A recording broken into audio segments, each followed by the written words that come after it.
civilizations make war on independent intellectual inquiry, art and culture, on the burnt children. The masters of the corporate state do not want us to peer into the pit or heed the cries of those who have seen what awaits us. The corporate state rather feeds the thirst for illusion, happiness, and hope. It peddles the fantasy of endless material progress. It insists, and this is the argument of globalization, that our voyage is unalterable, decreed by natural law. It is part of the march of human progress, and those who challenge this myth are heretics. Clive Hamilton, in his book Requiem for a Species, Why We Resist the Truth About Climate Change, describes a kind of dark relief that comes from accepting that catastrophic climate change is virtually certain. This obliteration of false hopes, he says, requires an intellectual knowledge and an emotional knowledge. The first is attainable. The second, because it means those we love, including our children, will face insecurity, misery, and suffering within a few decades, if not a few years, is much harder to acquire. To emotionally accept impending disaster, to attain the gut-level understanding that the power elite will not respond rationally to collapse, is as difficult to accept as our own mortality. The most daunting existential struggle of our time is to ingest this awful truth intellectually and emotionally, and yet rise up to resist the corporate forces that are destroying us.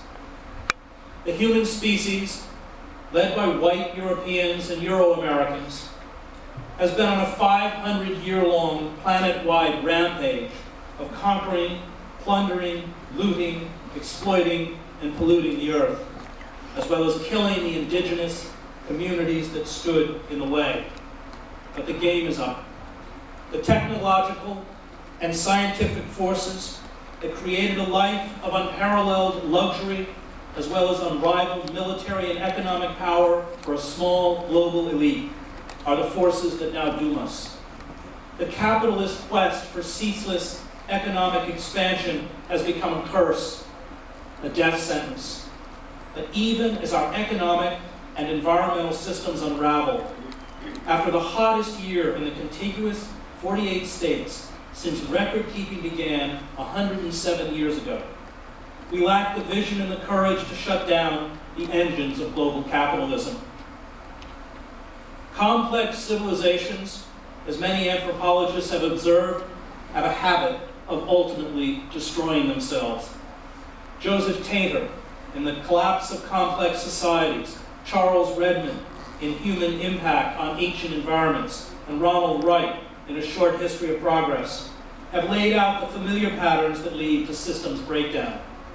The difference is that when we go down this time, the whole planet will go with us. There will, with this final collapse, be no new lands to exploit, no new civilizations to conquer, no new peoples to subjugate, no new resources to plunder. Collapse occurs in complex societies not long after they reach their period of greatest power and prosperity. One of the most pathetic aspects of human history is that every civilization expresses itself most pretentiously, compounds its partial and universal values most convincingly, and claims immortality for its finite existence at the very moment when the decay which leads to death has already begun, Reinhold Niebuhr wrote. The ancient mind, the Sumerians of what is now southern Iraq, ancient Egypt, Greece, Rome, even Easter Island, were destroyed by the mechanisms that once made them prosper. The novel ways these civilizations found to exploit the environment, such as the invention of irrigation systems, eventually created disastrous, unforeseen complications. Ronald Wright, in A Short History of Progress, calls this the progress trap.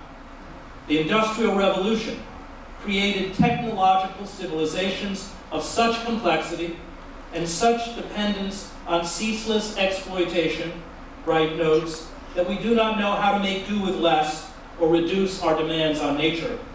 We know only how to service and maintain a system that is now killing us. This is the evolutionary history of the human race. As the collapse becomes increasingly palpable, if human history is any guide, we, like past societies in distress, will see many retreat into what anthropologists call crisis cults. The powerlessness felt in the face of ecological and economic chaos will unleash further collective delusions, a belief, for example, that God or gods will come back to earth and save us. The Christian right embodies the escapism of crisis cults. These cults will perform absurd rituals, in our case probably Christian, to make it all go away. Believers will be entranced by magical thinking. Our bankers, corporate boards, politicians, television personalities, and generals hold up seductive images of unrivaled wealth and power. Like Ahab and his crew, these images spur us towards self-annihilation. All my means are sane, Ahab says, my motive and my object mad. Melville, who had been a sailor on clipper ships and whalers, was aware that the wealth of industrialized societies was violently seized from the wretched of the earth. All the authority figures on the ship are white men: Ahab, Starbuck, Flask, and Stubb. The hard, dirty work, from harpooning to gutting the carcasses of whales, is the task of the poor, mostly men of color. Melville saw how European plundering of indigenous cultures from the 16th to the 19th century, coupled with the use of African slaves as a workforce to replace the natives, enriched Europe and the United States.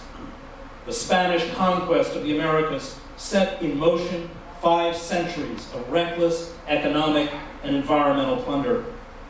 Karl Marx and Adam Smith each attributed the huge influx of wealth from the Americas as having been made possible by the Industrial Revolution and modern capitalism. The Industrial Revolution equipped technologically advanced states with refined weapons systems, turning us into the most efficient killers on the planet.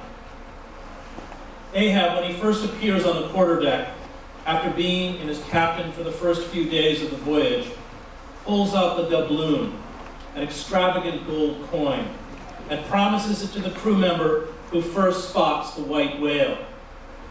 He knows that the permanent constitutional condition of the manufactured man is sordidness, and he plays to this sordidness. The whale becomes, like everything in the capitalist world, a commodity, a source of personal profit, a murderous greed, one that Starbuck denounces as blasphemous, immediately grips the crew. Ahab's obsession infects the ship. Ahab conducts a dark mass, a Eucharist of violence and blood on the deck. He orders the crew to circle around him. He makes them drink from a flagon that is passed from man to man, filled with draughts hot as Satan's hoof. Ahab tells the harpooners to cross their lances before him. The captain grasps the harpoons and anoints the ship's harpooners, Queequeg, Tashtego, and Dagu, his 3 pagan kinsmen. He orders them to detach the iron sections of their harpoons and fill the sockets with the fiery waters from the pewter. Drink, ye harpooners, drink and swear, ye men that man the deathful whaleboat's crew. Death to Moby Dick. God hunt us all if we do not hunt Moby Dick to his death. And with the crew bonded to him in his infernal quest, he knows that Starbuck is helpless amid the general hurricane. Starbuck now is mine, Ahab says. Cannot oppose me now without rebellion. The honest eye of Starbuck, Melville writes, fell downward. The ship, described by Melville as a hearse, was painted black. It was adorned with gruesome trophies of the hunt, festooned with the huge teeth and bones of sperm whales. It was, Melville writes, a cannibal of a craft, tricking herself forth in the chaste bones of her enemies. The fires used to melt the whale blubber at night turned the Pequod into a red hell. And we live now on our own hearse, our own raging fires, leaping up from our oil refineries and the explosions of our ordnance across the Middle East to speak our lust for blood and profit. And in our mad pursuit, we ignore the suffering of those who impede our hunt, just as Ahab does when he refuses to help the captain of a passing ship who is frantically searching for his son who has fallen overboard. Ahab is not solely reliant on the heated rhetoric of persuasion. He oversees a terrifying internal security force on the ship, the 5 dusky phantoms that seem fresh formed out of air. Ahab's secret, private whaleboat crew, his private mercenaries, keeps the rest of the ship in abject submission. The art of propaganda and the use of brutal coercion and fear are the familiar tools of tyranny. And our lives are as circumscribed as the lives of the crew on Melville's ship. The novel, in essence, is the chronicle of the last days of a civilization. And yet Ahab is no simple tyrant. Melville, at the end of the novel, gives us 2 glimpses into the internal battle between Ahab's maniacal hubris and his humanity. Ahab, too, has a yearning for love. He harbors regrets over his deformed life. The black cabin boy, Pip, is the only crew member who evokes any tenderness in the captain. Ahab is aware of this tenderness. He fears its power. Pip functions as the fool did in Shakespeare's King Lear. Ahab warns Pip of Ahab. Lad, lad, says Ahab, I tell thee, thou must not follow Ahab now. The hour is coming when Ahab would not scare thee from him, yet would not have thee by him. A few pages later, untottering Ahab stood forth in the clearness of the morn, lifting his splintered helmet of a brow to the fair girl's forehead of heaven.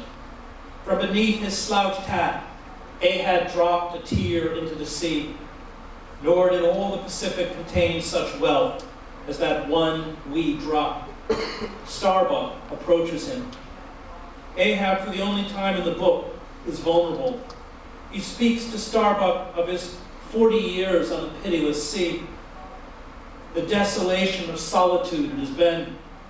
Why this strife of the chase? Why weary and palsy the arm at the oar, and the iron and the lance? How the richer or better is Ahab now? He thinks of his young wife.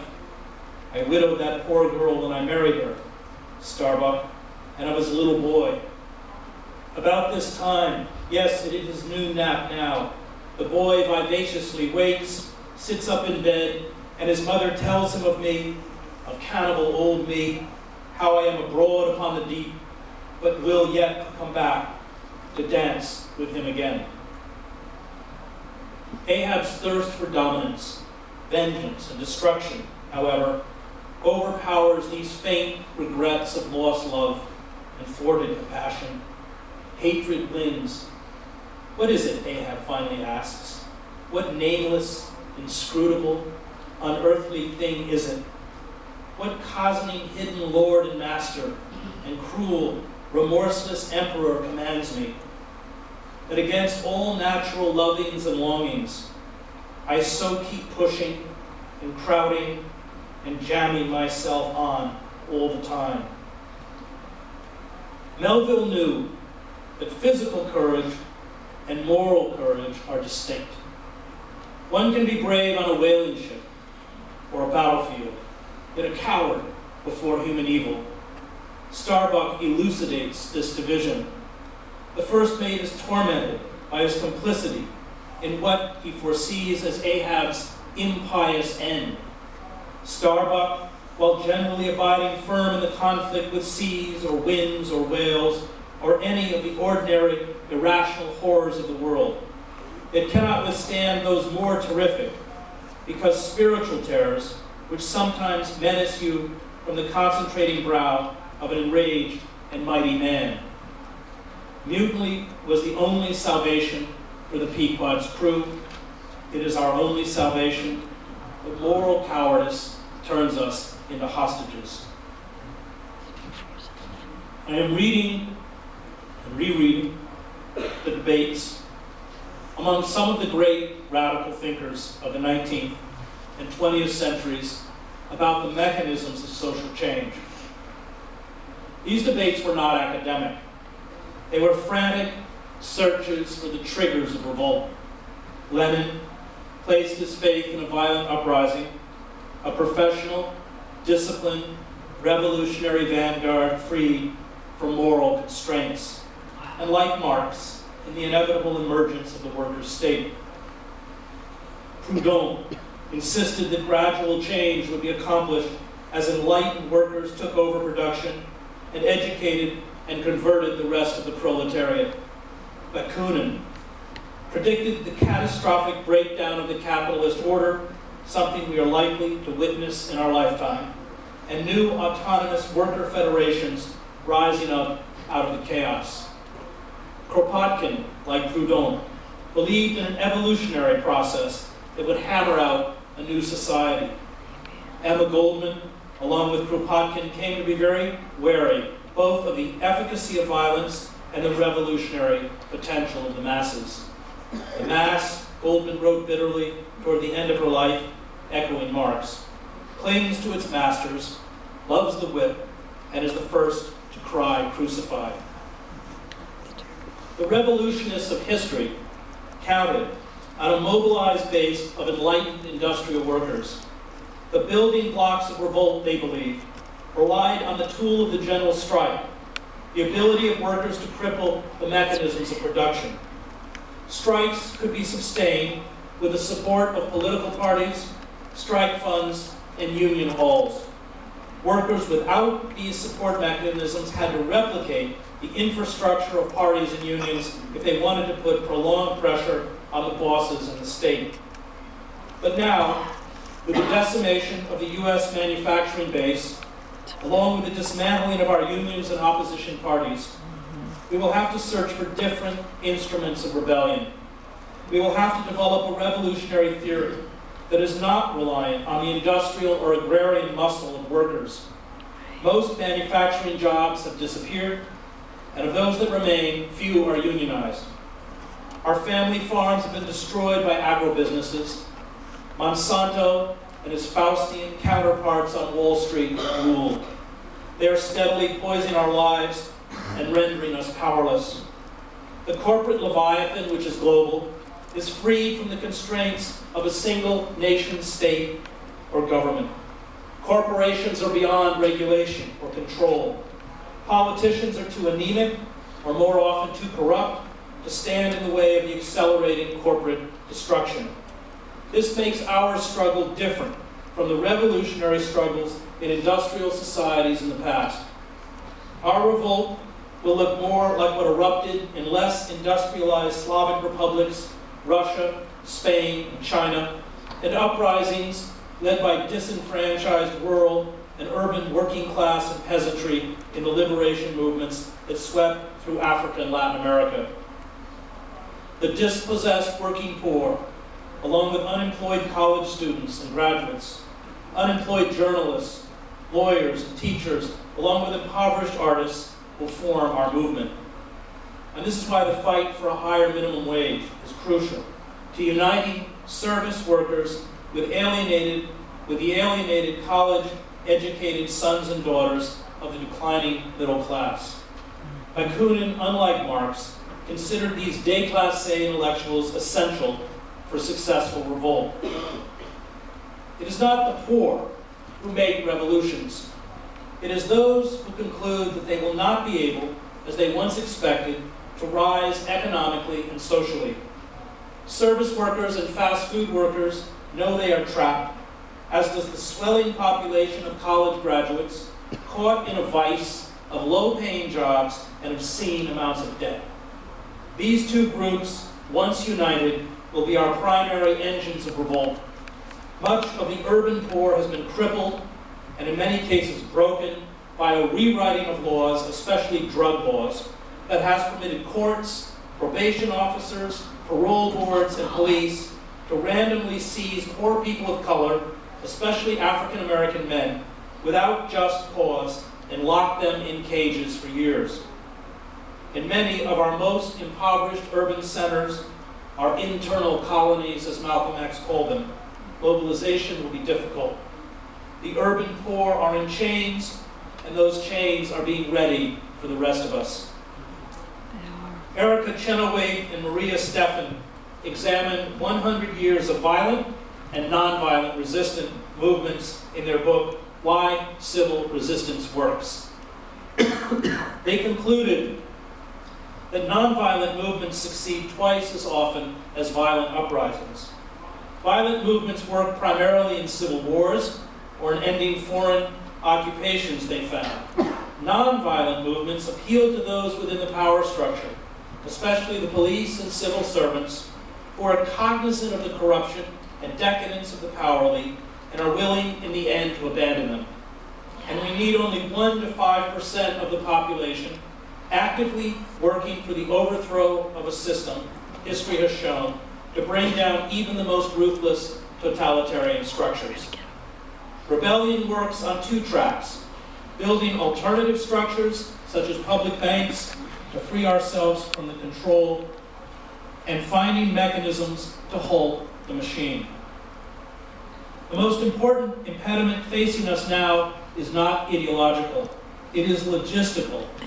The security and surveillance state has made its highest priority the breaking of any infrastructure that might spark widespread unrest or revolt. The state knows the tinder is there. It knows that the continued unraveling of the economy and the effects of climate change make popular unrest inevitable. It knows that as underemployment and unemployment doom at least a quarter of the U.S. population, perhaps more, to perpetual poverty, and as unemployment benefits are scaled back, as schools close, as the middle class withers away, as pension funds are looted by hedge fund thieves, and as the government continues to let the fossil fuel industry ravage the planet, the future will increasingly be one of open conflict. The battle against the corporate state right now is primarily about building an infrastructure to sustain resistance. The state, in its internal projections, has a vision of the future that is as dystopian as mine. But the state, to protect itself, uses its mechanisms of propaganda to assure us that we can continue to build a society based on limitless growth, profligate consumption, and dependence on fossil fuel. The mania for hope is fed at the expense of truth. The corporate state, meanwhile, is preparing secretly for the world it knows is actually coming. It is cementing into place a pervasive police state, one that includes the complete evisceration of our most basic civil liberties and the militarization of the internal security apparatus, as well as the wholesale surveillance of the citizenry. Those with the moral courage to expose this security and surveillance apparatus, Chelsea Manning, Julian Assange, Edward Snowden, Jeremy Hammond, are criminalized and persecuted. We will be sustained in our revolt, which will require us to confront all systems of power by the transcendental. Chants, work songs, spirituals, the blues, poetry, dance, and art converged under slavery to nourish and sustain the imagination of African Americans. These were the forces that, as Ralph Ellison wrote, we had in place of freedom. The oppressed would be the first, for they often know their fate, to admit that on a rational level, such a notion is absurd. But they also know that it is only through the imagination that they survive. Jewish inmates in Auschwitz reportedly put God on trial for the Holocaust and then condemned God to death. This is a rational response to the horror of the Holocaust. A rabbi stood after the verdict to lead the evening prayers. This is the absurdity we must capture. African Americans and Native Americans for centuries had little control over their destinies. Forces of bigotry and violence kept them subjugated by whites. Suffering for the oppressed was tangible. Death was a constant companion. And it was only their imagination, as William Faulkner noted at the end of The Sound and the Fury, that permitted them, unlike the novel's white, constant family, to endure. The theologian James Cone captures this in his book, The Cross and the Lynching Tree. Cone says that for oppressed blacks, the cross on which Jesus was crucified was a paradoxical religious symbol because it inverts the world's value system with the news that hope comes by way of defeat, that suffering and death do not have the last word, that the last shall be first and the first last. Cone continues, that God could make a way out of no way in Jesus' cross was truly absurd to the intellect, yet profoundly real in the souls of black folk. Enslaved blacks who first heard the gospel message seized on the power of the cross. Christ crucified manifests God's loving and liberating presence in the contradictions of black life, the transcendent presence in the lives of black Christians that empowered them to believe that ultimately, in God's eschatological future, they would not be defeated by the troubles of this world, no matter how great and painful their suffering. Believing this paradox, this absurd claim of faith, was only possible in humility and repentance. There was no place for the proud and the mighty, for people who think that God called them to rule over others. The cross was God's critique of power, white power, with powerless love, snatching victory out of defeat. Reinhold Niebuhr labeled this capacity to defy forces of oppression, even in the face of near certain defeat, a sublime madness in the soul. Niebuhr wrote that nothing but madness will do battle with malignant power and spiritual wickedness in high places.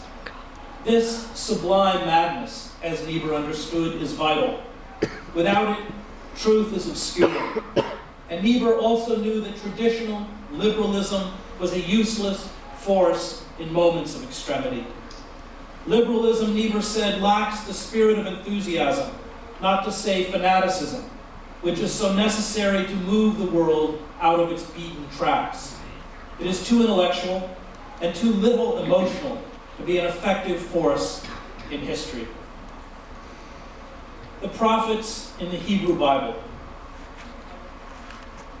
spoke out of this sublime madness.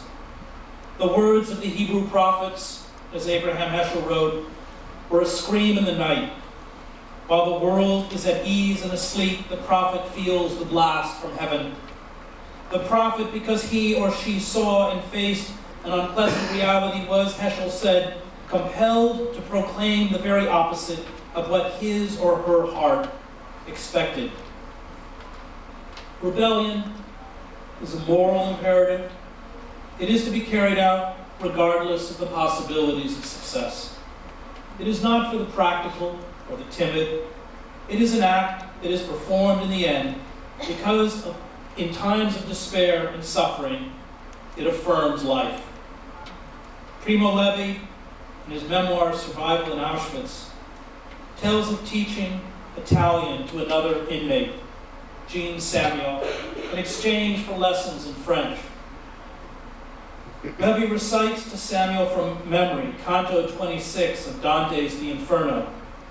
It is the story of Ulysses' final voyage. We cheered, but soon that cheering turned to woe, for then a whirlwind, born from the strange land, battered our little vessel on the prow. 3 times the boat and all the sea were whirled, and at the 4th, to please another's will, the aft tipped in the air, the prow went down until the ocean closed above our bones. He has received the message, Levi writes of his friend and what they shared in Dante. He has felt that it has to do with him, that it has to do with all men who toil. and with us in particular. Levy goes on. It is vitally necessary and urgent that he listen, that he understand, before it is too late. Tomorrow he or I might be dead, or we might never see each other again. It is only those who find the courage to peer into the molten pit who can minister to the suffering of those around them. They will be infected with this sublime madness. As Hannah Arendt wrote in The Origins of Totalitarianism, the only morally reliable people are not those who say, this is wrong, or this should not be done, but those who say, I can't. They know that, as Immanuel Kant wrote, if justice perishes, human life on earth has lost its meaning. And this means that, like Socrates, we must come to a place where it is better to suffer wrong than to do wrong, no matter what happens around us. We can surmount despair, not by ignoring reality, but by responding radically to it. And this includes acts of civil disobedience, including jail time. In these acts, we become fully human. One of the only coherent philosophical positions is revolt, Camus wrote. It is a constant confrontation between man and his obscurity. It is not aspiration, for it is devoid of hope. That revolt is the certainty of a crushing fate without the resignation that ought to accompany it. Those we must follow now will be as ornery and mad as all prophets. They will call us to lives of steadfast defiance. They will be burnt children. The people noticed that Crazy Horse was queerer than ever, Black Elk said, in remembering the final days of the wars of Western expansion. He went on to say of the great Sioux warrior, he hardly ever stayed in the camp. People would find him out alone in the cold, and they would ask him to come home with them. He would not come, but sometimes he would tell the people what to do. People wondered if he ate anything at all. Once my father found him out alone like that, and he said to my father, Uncle, you have noticed me the way I act, but do not worry. There are caves and holes for me to live in, and out here the spirits may help me. I am making plans for the good of my people. Homer, Dante, Beethoven, Melville, Dostoevsky, Proust, Joyce, W.H. Auden, Emily Dickinson, and James Baldwin, along with artists such as the sculptor David Smith, the photographer Diane Arbus, and the blues musician Charlie Patton, all had this sublime madness. It is the sublime madness that lets one sing, as bluesman Ishman Bracey did in Hinds County, Mississippi, I've been down so long, Lord, down, don't worry me. And yet, in the midst of imagination also lies the absurdity and certainty of divine justice. I feel my hell horizon every day. I feel my hell horizon every day. Someday it'll burst this levee and wash the whole world away. Shakespeare's greatest heroes and heroines, Prospero, Antony, Juliet, Rosalind, Hamlet, Cordelia, have this sublime madness. King Lear, once he was stripped of power and forced to live with the persecuted and poor, had it. It was only then that he could see. It was only then that he understood that unbridled human lust and hubris led to the suicide of the species. It will come, Albany says in the play. Humanity must perforce prey on itself like monsters of the deep. The poems of Federico Garcia Lorca sustain the Republicans fighting the fascists in Spain. Music, dance, drama, art, song, painting were the fire and drive of all of history's resistance movements. The rebel units in El Salvador, when I covered the war, always traveled with musicians and theater groups. Art, as Emma Goldman pointed out, has the power to make ideas felt. Goldman noted that when Andrew Undershaft, a character in George Bernard Shaw's play Major Barbara, said poverty is the worst of crimes, and all other crimes are virtues beside it, his impassioned declaration elucidated the cruelty of class warfare more effectively than Shaw's socialist tracts.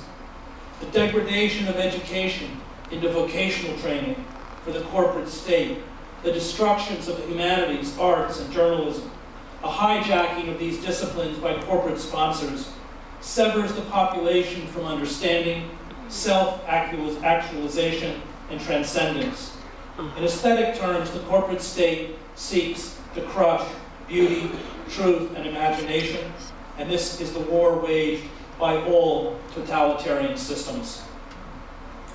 The role of the artist, then, precisely, is to illuminate that darkness, blaze roads through the vast forest, James Baldwin wrote, so that we will not, in all our doing, lose sight of its purpose, which is, after all, to make the world a more humane dwelling place. Ultimately, the artist and the revolutionary function as they function and pay whatever dues they must pay behind it, because they are both possessed by a vision, that they do not so much follow this vision as find themselves driven by it, Baldwin wrote. Otherwise, they could never endure, much less embrace, the lives